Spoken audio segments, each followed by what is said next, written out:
Bien, on va reprendre comme philosophe Hegel et comme psychanalyste Lacan, et on va reproposer donc une mise en perspective entre ces deux grands penseurs, et c'est un peu une continuation de la vidéo précédente qui était consacrée toujours à Hegel et Lacan, intitulée Maître et esclave. Alors ici, on va plutôt rester dans le concret. Pour la partie théorique, je vous prie de vous référer à la vidéo précédente sur le maître et l'esclave de Hegel. Et ici, on va traiter un terme qu'on avait à plusieurs reprises énoncé dans cette vidéo, qui est la jouissance. Alors la jouissance, on va voir du côté de Hegel, et puis du côté de Lacan, pour expliquer l'aphorisme célèbre, la jouissance à la jouissance de l'autre. Et là, on va y arriver à travers quelques exemples, un exemple concret. Commençons par Hegel. Alors, pour Hegel, il y a deux types, si on veut, de jouissance. Une jouissance est celle qui se présente dans l'immédiateté. Et là, elle coïncide avec le désir, l'objet du désir. Donc, on fait l'exemple concret qu'on se trouve face à une pomme, comme je faisais l'exemple dans la vidéo précédente. On veut s'approprier de cette pomme qui est l'objet du désir à ce moment précis.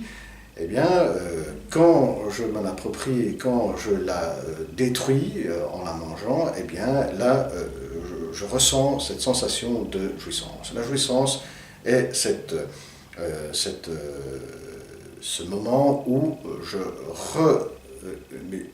ressens cette unité que j'avais perdue au moment où je me retrouvais face à cet objet du désir qui me mettait dans une position de vouloir me l'approprier. Donc la jouissance, dans ce cas-ci, est le moment où je m'approprie directement, dans l'immédiateté de cet objet du désir qui se trouve face à moi. L'autre type de jouissance est la jouissance qui est une jouissance différée, qui se produit face à un objet qui a subi toute une transformation due au travail. Donc, c'est plus l'objet dans l'immédiateté, mais c'est l'objet médiatisé, c'est-à-dire l'objet qui passe à travers le travail opéré par quelqu'un, par l'élaboration et par l'intelligence. Donc, c'est une jouissance qui doit être différée dans le temps. Donc, je veux, oui, je veux jouir d'un objet du désir, mais là il faut attendre, ça passe par le travail, ça passe par l'élaboration, par l'intelligence. Voyons maintenant du côté de Lacan. Du côté de Lacan, on va voir cet aphorisme célèbre qui est la jouissance et la jouissance de l'autre. Alors, pour expliquer cela, on va y arriver à travers un exemple concret qui est, voilà, je suis un vendeur, vous qui êtes en train de m'écouter, voulez jouir d'un objet qui est l'objet, la cheminée. Vous voulez jouir de cet objet, donc vous voulez l'avoir à la maison, chez vous. Mais avant de l'avoir chez vous, vous voulez écouter un peu quel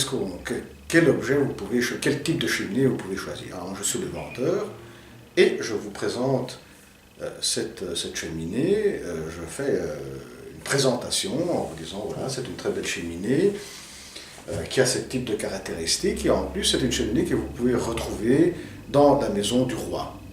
Voilà, ça c'est une présentation de la cheminée. Alors vous, de votre côté à vous, dans votre tête, en écoutant tout ce que je suis en train de vous dire, eh bien vous allez vous imaginer un type de jouissance. Alors, cette jouissance, c'est une jouissance imaginée à partir de quoi? Eh bien à partir d'une description que je fais. Donc d'une description de la cheminée et de celui qui est le roi, en l'occurrence, qui a la même cheminée, le même type de cheminée chez lui. Alors là, vous allez vous imaginer cette jouissance à partir de cet autre qui peut être le roi, mais aussi tout ce que je suis en train de décrire.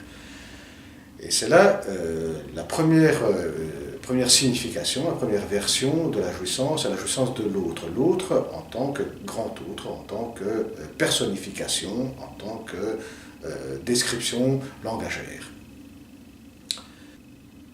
Donc c'est la jouissance de l'autre en tant que personnification, donc en tant que génitif de l'autre. Maintenant, on va voir